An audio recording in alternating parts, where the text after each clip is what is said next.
Mike definitely stopped me from working with a lot of people at that time. Like who? Just a lot of artists.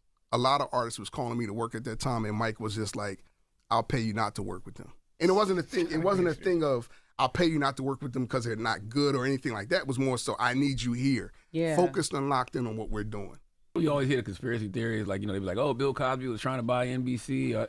Michael's the only person I believe they really tried to railroad like that because of what he did with the publishing in the music industry.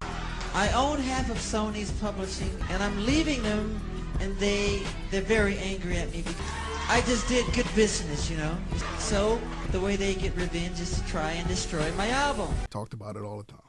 One thing I will say is that in the studio, he would always talk about how he lived in a certain fear. And I used to always try to reel him in a direction like, yo, you only supposed to fear God. No man should have you living in that space. But he lived in that space a lot because he felt like he had something that was so valuable, which he did. He had something so valuable that people wanted.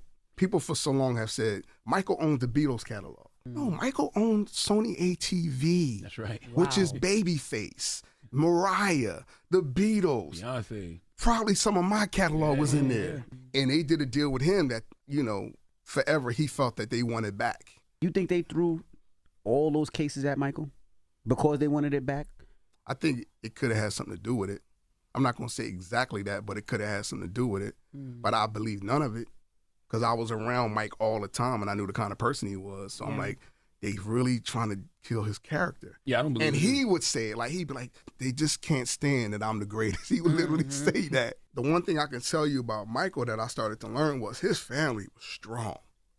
Like his family, when they got together and wore all that white, they were wearing those white, going into court each day, you saw that unity in a different type of light. You're like, oh, these Jacksons, they're not playing around with this. They unified. And I think that helped him, even though he was probably going through it mentally weak and all of that. It's tough when you know you pretty much own something that everybody wants.